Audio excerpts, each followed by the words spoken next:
మిత్రులారా నమస్కారం. నేను మీ డాక్టర్ చిరుమామిళ్ళ మురళీ మనోహర్. ప్రపంచవ్యాప్తంగా మిమ్మల్ని అందరినీ ఇలాగా ఈ ఛానల్ ద్వారా కలుసుకున్నందుకు చాలా సంతోషంగా ఉంది. లక్షణాలు విశ్లేషణ అనే ఈ చక్కని సిరీస్లో ఈరోజు మనం ఎంతో ముఖ్యమైన విషయాన్ని తెలుసుకోబోతున్నాం. ఇదే పిల్లల్లో ఆయాసం, పిల్లి కోతలు. దీనికి సంబంధించిన సమగ్ర వివరాలు, ఇంటి వైద్యం, ఇంకా సూచనలు, సలహాలు, ఆయుర్వేద ఔషధ ప్రక్రియలు, వీటన్నిటిని మనం తెలుసుకోబోతున్నాం. ముందుగా దీనికి సంబంధించి గృహ చికిత్సలు తెలుసుకుందాం. మీ ఇంట్లో దొరికేటటువంటి వస్తువులను ఉపయోగించి, అలాగే మీ ఇంటి చుట్టుపక్కల మీ ఆవరణలో పెరిగేటువంటి మొక్కలను ఉపయోగించి పిల్లల్ని ఇబ్బంది పెట్టేటటువంటి ఈ ఉబ్బసం, పిల్లి కోతలు, వీటి నుంచి వాళ్ళకి ఉపశమనాన్ని కలగజేయచ్చు. వీటిలో ముఖ్యంగా మనం చెప్పుకోవాల్సిన ఒక చక్కని గృహ చికిత్స ఉంది. ఇదే అడ్డసరం, దీని తాలూకు ఆకులు, అలాగే తేనె. పద్ధతి తెలుసుకుందాం. తాజా అడ్డసరం ఆకులు, వీటిని 3-4 తీసుకొని నిప్పులకు సెగ చూపించండి, దంచండి. దాని నుంచి ఈజీగా రసం వస్తుంది. ఈ రసం పిండండి. దీన్ని ఒక 1/2 టీ స్పూన్ నుంచి 1 టీ స్పూన్ మోతాదుగా పిల్లల వయసును బట్టి తగినంత తేనెతో కలిపి నాకిస్తూ ఉంటే ఉబ్బసం, పిల్లి కోతలు ఇవి తగ్గుతాయి. ఇలాంటిది ఇంకొక అద్భుతమైన చికిత్స తెలుసుకుందాం. దీనికి మీకు కావాల్సిన పదార్థాలు: కాకర వేరు, తులసి ఆకులు, తేనె. పద్ధతి తెలుసుకుందాం. ముద్దగా దంచినటువంటి కాకర వేరు 1 టీ స్పూన్, తులసి ఆకుల రసం 1 టీ స్పూన్, తేనె తగినంత. వీటిని కలిపి రోజుకి 2 సార్లు పిల్లల చేత నాకిస్తూ ఉంటే ఉబ్బసం, పిల్లి కోతలు 2 తగ్గుతాయి. మరొక చికిత్స. దీనికి మీకు కావాల్సింది ఉసిరికాయల చూర్ణం, తేనె. పద్ధతి తెలుసుకుందాం. ఉసిరిపెచ్చుల చూర్ణం 1 టీ స్పూన్, తేనె 1 టీ స్పూన్ కలిపి ప్రతిరోజు ఉదయం పూట పిల్లల చేత నాకిస్తుంటే ఈ ఉబ్బసం, ఈ ఆయాసం ఆశ్చర్యకరంగా తగ్గుతాయి. మరొక చికిత్స. దీనికి మీకు కావాల్సింది వెల్లుల్లి పాలు, నీళ్లు. వెల్లుల్లి పాలు, నీళ్లు, వీటితో చక్కని ఔషధం తయారు చేయొచ్చు. ఎలా? 30 మిల్లీలీటర్ల పాలకి సమాన భాగం నీళ్లు కలపండి, డైల్యూట్ చేశారు. దీనికి 5 నుంచి 10 వెల్లుల్లి గర్భాలు, పిల్లల వయసును బట్టి 5 నుంచి 10 గార్లిక్ పాట్స్, వీటిని కలిపి సగం ద్రవం మిగిలేంత వరకు మరిగించండి. దీన్ని ప్రతిరోజు ఉదయం పూట పిల్లల చేత తాగిస్తూ ఉంటే ఉబ్బసం, ఆయాసం, పిల్లి కోతలు తగ్గుతాయి. నిజానికి ఇది పెద్దవాడు కూడా తీసుకోవచ్చు. ఇలాంటిదే ఇంకొక చక్కని చికిత్స. దీనికి మీకు కావాల్సింది అల్లం, నీళ్లు, వెల్లుల్లి. పద్ధతి తెలుసుకుందాం. 1 కప్పు మసలబెట్టిన వేడి నీళ్ళకి 1 టీ స్పూన్ తురిమిన అల్లం ముక్కల్ని, 1/2 టీ స్పూన్ తురిమిన వెల్లుల్లి గర్భాలని కలిపి వేడివేడిగా ఉదయం సాయంకాలం టీలాగా తాగుతూ ఉంటే ఉబ్బసం నియంత్రణలో ఉంటుంది. ఇంకొక చక్కని చికిత్స. మీకు కావాల్సింది ఫ్లాక్స్ సీడ్స్, అంటే లిన్సీడ్ గింజలు, అలాగే నీళ్లు. పద్ధతి తెలుసుకుందాం. 1 పెద్ద చెంచాడు లిన్సీడ్ గింజల్ని నలగొట్టి 1 కప్పు నీళ్ళ కలపండి, మరిగించి తాగేయండి, లేదా పిల్లల చేత తాగించండి. ఇలాగే ఈ నూనె గింజల్ని ముద్దగా నూరి నీళ్ళకి కలిపి జారుడుగా చేసి వేడి చేసి, వేడిగా ఉండగానే ఛాతి మీద, ఊపిరితిత్తుల మీద, ఊపిరితిత్తుల అడుగు భాగం మీద పొట్టులాగా వేయాలి. దీంతో కఫం అంతా కరిగి రిలీఫ్ వస్తుంది ఆస్మా నుంచి, పిల్లి కోతల నుంచి. ఇంకొక చక్కని చికిత్స. మీకు కావాల్సింది అతి మధురం వేరు, అంటే ఎస్టి మధు, అలాగే తేనె. 1/4 టీ స్పూన్ నుంచి 1/2 టీ స్పూన్ వరకు అతి మధురం వేరు పొడిని తగినంత తేనెతో కలిపి నాకిస్తూ ఉంటే పిల్లి కోతలు, ఆస్మా నియంత్రణలో ఉంటాయి. ఇంకొక మంచి చికిత్స. మీకు కావాల్సింది ఆవ నూనె, కర్పూరం. పద్ధతి తెలుసుకుందాం. 1 టేబుల్ స్పూన్ ఆవ నూనె, అంటే మస్టర్డ్ ఆయిల్ని వేడి నీళ్ళ మీద పరోక్షంగా కొద్దిగా వేడి చేసి చివరిలో 1/2 టీ స్పూన్ హారతి కర్పూరాన్ని కలపాలి ఆవ నూనెకి.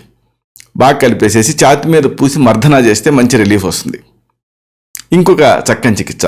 మీకు కావాల్సింది నల్ల జీలకర్ర, అంటే షాజీరా, వేడి నీళ్ళు. పద్ధతి తెలుసుకుందాం. 1 కప్పు వేడి నీళ్ళకి పిడికడు దంచిన నల్ల జీలకర్రని కలిపి బాగా ఆవిరి వస్తూ ఉంటుంది, ఆవిరిని పట్టాలి. దీంతో ఉపశమనం నుంచి రిలీఫ్ వస్తుంది. ఇంకొక చక్కని చికిత్స. మీకు కావాల్సింది ఎండిన అత్తిపండ్లు, అంటే అంజీర్, వేడి నీళ్ళు. 4-5 ఎండు అత్తిపండ్లని 1 కప్పు వేడి నీళ్ళకి కలిపి రాత్రంతా నానబెట్టాలి. వీటిని ఉదయం ఖాళీ కడుపుతో తిని ఆ ఎండిన నానిన అత్తిపండ్లని ఆ నీళ్లు కూడా తాగేయాలి.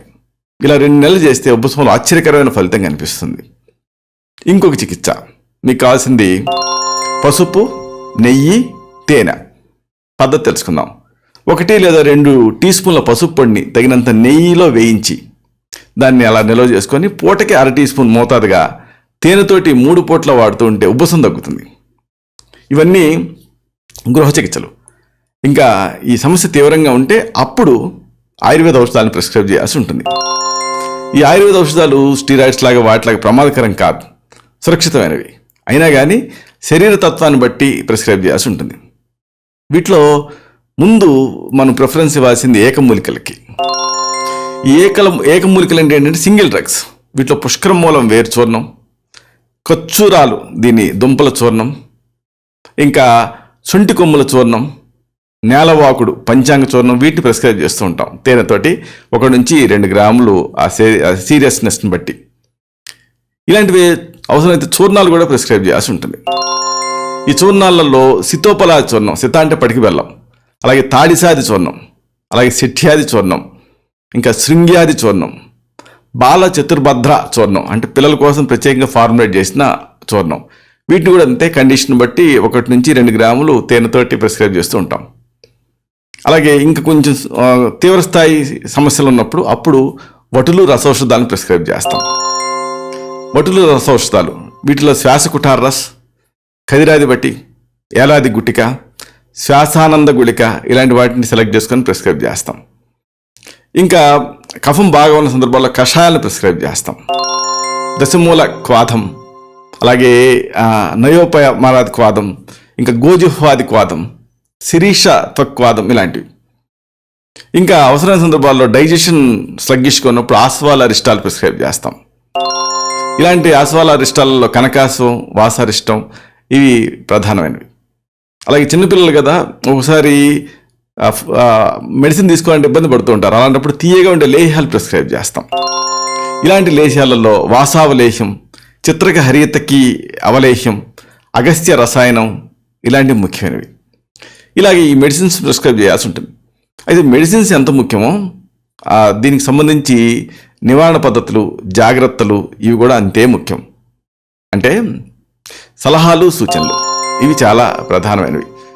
ఉబ్బసం నుంచి పిల్లలు బయటపడాలంటే ఉబ్బసాన్ని కలిగించే అంశాల నుంచి వాళ్ళని దూరంగా ఉంచాలి. పిల్లల్లో ఫ్రీక్వెంట్గా కనిపించే బ్యాక్టీరియల్, వైరల్ ఇన్ఫెక్షన్స్ వీటిలో ప్రధానమైనవి కాబట్టి ముందు వీటిని అటెండ్ అవ్వాలి. కొంతమంది పిల్లల్లో ఈ బాగా ఎక్సర్సైజ్ చేసినప్పుడు, శారీరక శ్రమ చేసినప్పుడు ఉబ్బసం ఎక్కువ అవుతూ ఉంటుంది. కాబట్టి అలా జరుగుతుంటే వాటిని మినిమైజ్ చేయాలి. అయితే నెమ్మదిగా ఈ వ్యాయామాన్ని మొదలుపెట్టించి క్రమంగా పెంచుతూ పోతే అప్పుడు గుండె, ఊపిరితిత్తుల పనితీరు మెరుగుపడుతుంది. అంతేకాదు ఛాతి కండరాలు బలపడి చీటికి మాటికి ఉబ్బసం రాకుండా ఉంటుంది. అలాగే ఇంకొక పాయింట్, ఉబ్బసంతో బాధపడే పిల్లలు మెట్లెక్కటం, ఎత్తెక్కటం ఇలాంటివి చేయాల్సి వస్తే ముందు జాగ్రత్తగా వాళ్ళకి ఇప్పుడు నేను చెప్పుకున్న ఔషధాల్లో ఏదో ఒకటి సోమాశ్వమో, శ్వాసహార ఔషధాలు ఇలాంటి వాటిని ప్రిస్క్రైబ్ చేయాల్సి ఉంటుంది. ఇంకా ఉబ్బసానికి దారితీసే మరొక పెద్ద కారణం ఏంటంటే చల్లదనం. శీతలత్వం వల్ల ప్రతి పదార్థం కూడా సంకోచిస్తుంది. దీనికి శరీరం మినహాయింపు కాదు. శ్వాస మార్గాల్లో ఉండే ఈ వర్తులాకారపు కండాలు చల్లదనానికి సంకోచించి గాలి సంచరించే మార్గాన్ని ఇరుగ్గా చేస్తాయి. దీంతో ఆ పిల్లని నుంచి వెళ్ళే శబ్దం ఎలా అయితే నాదం కింద పుడుతుందో అలా పిల్లి కోతలు వస్తూ ఉంటాయి. అంతేకాదు సెంటు వాసనలు, స్ప్రేలు, రకరకాల వాయువులు, వాహనాల పొగలు ఇవన్నీ కూడా ఉబ్బసాన్ని ఎక్కువ చేసే అంశాలు కాబట్టి వీటి నుంచి పిల్లల్ని దూరంగా ఉంచాలి. ఉబ్బసానికి ఎలర్జీలకి సంబంధం ఉంది. ఉదాహరణకు ఈ చర్మం పైన తరచుగా దద్దుళ్ళు రావటం, ముక్కు గారటం, కళ్ళు ఎర్రబట్టడం ఇలాంటివి పిల్లల్ని సతమతం చేస్తుంటాయి. ఇలాంటి పిల్లలకి, ఎగ్జిమాతో బాధపడే పిల్లలకి ప్యారల్గా ఈ ఉబ్బసం, పిల్లికోతలు వచ్చే అవకాశాలు ఉంటాయి. ఇంట్లో పెరిగిపోయిన దుమ్ము, ధూళి, దుమ్ములో ఉండే డస్ట్ మైట్స్, పువ్వులు విడుదల చేసే పుప్పొడి, పక్షుల ఈకలతో చేసిన ఈ అలంకారపు వస్తువులు, జంతు చర్మంతో తయారైన వస్తువులు, అలాగే కొన్ని ఫ్రూట్స్ ఉదాహరణకు రేగు, జామ, టమాటా, వేరుశెనగలు, అలాగే కొన్ని ఆహార పదార్థాలు, చేపలు, గుడ్లు ఇలాంటి ఆహార పదార్థాలు ఇవన్నీ పిల్లల్లో ఎలర్జీని కలిగించే అవకాశం ఉంది. కాబట్టి ఆ ఎలర్జీ వల్ల మళ్ళీ ఉబ్బసం వచ్చే అవకాశం ఉంది. కాబట్టి ఇలాంటి పదార్థాల మీద ఒక కన్నేసి ఉంచాలి. ఇంకోటి ఈ పోతపాల వల్ల పిల్లల్లో ఎలర్జీ వచ్చే అవకాశాలు ఎక్కువ ఉంటాయి. అందుకే సాధ్యంత వరకు పిల్లలకి తల్లిపాలనే ఇవ్వాలి. ఉబ్బసం తల్లిదండ్రుల్లో అది కూడా చిన్న వయసులో ఉండి ఉంటే ఈ సూచన ఇంకా ఎక్కువగా పాటించాలి. తల్లిపాలతో పెరిగినటువంటి పిల్లలకి వయసు వచ్చిన తర్వాత ఎలర్జీలు అంతగా ఇబ్బంది పెట్టవు. ఉబ్బసంతో బాధపడేటువంటి పిల్లలకి కృత్రిమ ఆహార పదార్థాలని, నిల్వ ఉంచినటువంటి ప్రాసెస్డ్ ఫుడ్స్ని ఇవ్వకండి. అలాగే ఆహారాన్ని ఎప్పుడు కూడా ఫ్రెష్గా, తాజాగా తయారు చేసి తినిపిస్తూ ఉండండి. అలాగే పరిశుభ్రత పాటించండి. ఇంకోటి అనేక రకాలైన అలోపతిక్ డ్రగ్స్కి ఉబ్బసాన్ని కలిగించి లేదా పిల్లికోతను కలిగించే అవకాశం నేచర్ ఉంటుంది కాబట్టి మీ అంతటి మీరు ఏ మందుని ప్రిస్క్రిప్షన్ లేకుండా పిల్లలకి ఇవ్వకండి. ముఖ్యంగా ఒకసారి ఏ డాక్టర్ దేనికో రాసిచ్చిన మందుని మళ్ళీ మళ్ళీ తెచ్చి వాడకండి. ఇంకా ఈ భయం, ఉద్రేకం, ఉక్రోషం, ఉద్వేగం ఇలాంటి మానసిక అస్థిరతలు ఉబ్బసాన్ని కలిగించడానికి అవకాశం ఉంది కాబట్టి వీటి నుంచి పిల్లల్ని దూరంగా ఉంచండి. ఇక ఉబ్బసం వస్తుందేమో, తిరిగి దాంతో నరకయాతను అనుభవించాలేమో అనే భయం కూడా ఒక్కోసారి పిల్లల్ని ఆ ఉబ్బసం అటాక్ ప్రేరేపిస్తుంది. కాబట్టి ఆశ్వాసనం అంటే ధైర్యాన్ని కలిగించడం ముఖ్యం. అంటే ఈ వ్యాధి తగ్గిపోతుంది, దీని నుంచి బయటపడవచ్చు అన్న నమ్మకం పిల్లలకి కలిగించాలి. ఉబ్బసానికి ఆయుర్వేద చికిత్స 3 ప్రయోజనాలను దృష్టిలో ఉంచుకొని చేస్తాం. ఒకటి, ఎలర్జీని నిరోధించడం, అంటే శీతపిత్త భంజనీరస్, మహాసుదర్శన కనబట్టి ఇలాంటివి ప్రిస్క్రైబ్ చేస్తాం. అలాగే 2 ఏంటంటే శ్వాస మార్గాలను వెడల్పు చేస్తాం. దీనికి సాధారణంగా సోమాసం, వాసకంటకారి లేహ్యం ఇలాంటివి ప్రిస్క్రైబ్ చేస్తాం. 3వది ఏంటంటే శ్వాస మార్గంలో తయారైన వాపును తగ్గించడం. దీనికి శ్వాస కుటార రస్సు, శ్వాస చింతామణి ఇలాంటివి ప్రిస్క్రైబ్ చేస్తూ ఉంటాం. ఇవి చికిత్సా సూత్రాలు. వీటిలో అవసరమైన చికిత్సా సూత్రాన్ని ప్రయోగిస్తూ ఎలర్జీ నుంచి పిల్లల్ని దూరంగా ఉంచితే ఈ ఉబ్బసం శాశ్వతంగా తగ్గిపోతుంది. అయితే ఇదే సందర్భంగా సంక్షేపత క్రియాయోగ నిదాన వర్జనం ఉంటుంది ఆయుర్వేదం, అంటే కారణాలు. కాబట్టి ఈ కారణాలు తెలుసుకోవాలి. ఈ కారణాలలో ముఖ్యంగా మనం చెప్పుకోవాల్సినటువంటి ఏమిటంటే ఇన్ఫెక్షను, శరీరేతర పదార్థం శ్వాస మార్గాన్ని అడ్డగించటం, ఉబ్బసం, ఇవి మెయిన్ కారణాలు. అయితే మీ పిల్లల్లో ఈ కారణాల్లో ఏది కారణం ఎలా తెలుస్తుంది అంటే స్వీయ వ్యాధి నిర్ణయం. అంటే కొంచెం అనాలిసిస్ ద్వారా మీ పిల్లల్లో ఈ ఉబ్బసానికి కారణం ఏమిటి అనేది మీకు తెలుస్తుంది. ఉదాహరణకు మీరు ఆలోచించాల్సిన మొదటి పాయింట్ ఏమిటంటే పాపాయికి జలుబుతో పాటు తీవ్రస్థాయిలో జ్వరం వచ్చిందా, వస్తే ఇన్ఫెక్షన్ ఉందని అర్థం. ఇన్ఫెక్షన్ వల్ల పాపాయికి పిల్లికోతలు, ఈ ఉబ్బసం ఉందని అర్థం. అలాగే 2వ పాయింట్, మీ పాపాయి గుండీలు, చింతపెక్కలు ఇలాంటి వస్తువుల్లో దేన్నైనా ఈ నోట్లో కానీ ముక్కురంధ్రాల్లో కానీ పెట్టుకొని లోపలికి పీల్చేసిందా, అప్పుడు పిల్లల ఆయాసానికి కారణం శరీరేతర పదార్థం శ్వాస మార్గాన్ని అడ్డగించడం అయి ఉండొచ్చు. అలాగే ఇంకో పాయింట్, మీ పాపాయికి తరచుగా పిల్లికోతలు వచ్చి ఆయాసపడుతూ ఉంటుందా, అప్పుడు మీ పాపాయికి ఉబ్బసం అంటే ఆస్తమా ఉన్నట్టు అర్థం.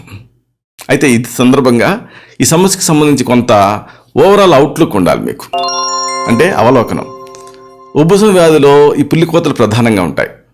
శ్వాస వదిలేటప్పుడు శబ్దం పుడితే దాన్ని పిల్లికోతలు అంటాం మనం. ఇది వేరే వాళ్ళకి వినిపించేంత బిగ్గరగా ఉండొచ్చు, లేదా స్టెథోస్కోప్తో మాత్రం వినగలిగేలా ఉండొచ్చు. ఊపిరితిత్తుల లోపల ఉండే ఈ శ్వాస మార్గాలు ఈ ముడుచుకుపోయినప్పుడు ఇలాంటి శబ్దం పుడుతూ ఉంటుంది. పిల్లికోతలకి కారణం ప్రధానంగా ఆస్తమా అయినప్పటికీ వేరే కారణాలు కూడా కంట్రిబ్యూట్ చేస్తుంటాయి. కాబట్టి వీటన్నిటి గురించి మనం ఆలోచించాలి.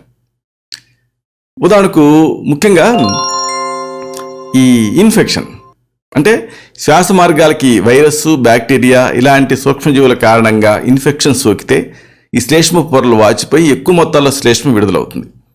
ఇది శ్వాస మార్గాన్ని నింపేసి గురకని, పిల్లికోతల్ని కలగజేస్తుంది. ఇలాంటి స్థితి పెద్దల్లో కనిపిస్తే బ్రాంకైటిస్ అంటాం, పిల్లల్లో కనిపిస్తే బ్రాంక్యులైటిస్ అనేటువంటి పేరుతో పిలుస్తాం. దీనికి కీటాణునాశక ఔషధాలు అంటే కఫచింతామణి రస్, కఫకేతు రస్, అలాగే కంటకార్యావలేహం ఇలాంటివి ప్రిస్క్రైబ్ చేయాల్సి ఉంటుంది. ఇక మరొక పాయింట్ ఇదేమిటంటే శరీరేతర పదార్థం శ్వాస మార్గాన్ని అడ్డగించడం. చిన్నపిల్లలకి ఆహారేతర వస్తువుని నోరు, ముక్కు వీటిలో పెట్టుకోవడం అలవాటుగా ఉంటూ ఉంటుంది. ముఖ్యంగా 1.5 వయసు దాటిన తర్వాత ఈ అలవాటు మొదలై 4 సంవత్సరాల వరకు కూడా ఇది కంటిన్యూ అవుతుంది. ఇలాంటి సంఘటన ఏదైనా జరిగి ఉంటే, అంటే గుండీలు, నాణాలు, బలపం మొక్కలు ఇలాంటివి నోటికి, గొంతుకి అడ్డం పడితే అప్పుడు శ్వాస మార్గాలు పాక్షికంగా కానీ పూర్తిగా మూసుకుపోతాయి. శ్వాస మార్గం పాక్షికంగా అడ్డుపోయినప్పుడు పిల్లికోతలు, గురక, ఎగశ్వాస ఇలాంటివి కనిపిస్తాయి. శ్వాస మార్గం పూర్తిగా మూసుకుపోతే పొలం మారుతుంది. ఇది ప్రమాదకరం. దీనికి ఇమీడియట్గా మెడికల్ హెల్ప్ అవసరం. మెడికల్ ఎగ్జామినేషన్ చేసి ఆహారేతర వస్తువు ఏదన్నా ఉందా లోపల ఇలాంటివి కనిపెట్టి దానికి అనుగుణంగా ట్రీట్మెంట్ ప్లాన్ చేయాల్సి ఉంటుంది. ఇది హాస్పిటల్లో చేర్పించి చేయాల్సినటువంటి పరిస్థితి. ఇంకో కారణం ముఖ్యమైనది ఏమిటి అంటే ఇదే ప్రధానమైనది ఉబ్బసం అంటే ఆస్మా. ప్రతి 5 పిల్లల్లో ఒకళ్ళు ఏదో ఒక టైంలో ఈ పిల్లికోతలతో బాధపడుతూ ఉంటారు. అయితే పిల్లికోతలు కనిపించినంత మాత్రాన, వినిపించినంత మాత్రాన దాని ఉబ్బసం వ్యాధి కింద కంగారు పడి భయపడిపోకూడదు. జలుబు, దగ్గులు ఫ్రీక్వెంట్గా వచ్చినప్పుడల్లా పిల్లికోతలు వినిపిస్తూ ఉంటే ఉబ్బసం అయ్యే అవకాశం గురించి ఆలోచించాలి. ఒక్కోసారి ఉబ్బసం స్టార్టింగ్ ఫేజ్లో ముఖ్యంగా పిల్లల్లో ఈ పిల్లికోతలు లేకుండా కేవలం పొడి దగ్గు కూడా, అది కూడా రాత్రిపూట మాత్రమే ఉండే అవకాశం ఉంటుంది. పొడి దగ్గు రాత్రిపూట ఉంటే ఈ ఉబ్బసం గురించి ఆలోచించాలి. వేగంగా గాలి తీసుకోవటం ఉబ్బస వ్యాధిలో మరొక ముఖ్యమైన లక్షణం. ఆయాసం వేరు, శ్వాస వేగం పెరగటం వేరు, గుర్తుంచుకోండి. ఆయాసం అంటే ఊపిరి బలంగా పీల్చుకోవటం. అది కూడా సాధారణంగా శారీరక శ్రమను అనుసరించి వస్తూ ఉంటుంది. ఇక శ్వాస వేగం పెరగటం అంటే ఏంటంటే వెంట వెంటనే శ్వాస తీసుకోవటం. ఉబ్బసం అనేది ఆడపిల్లల కంటే మగపిల్లల్లో ఎక్కువగా కనిపిస్తుంది.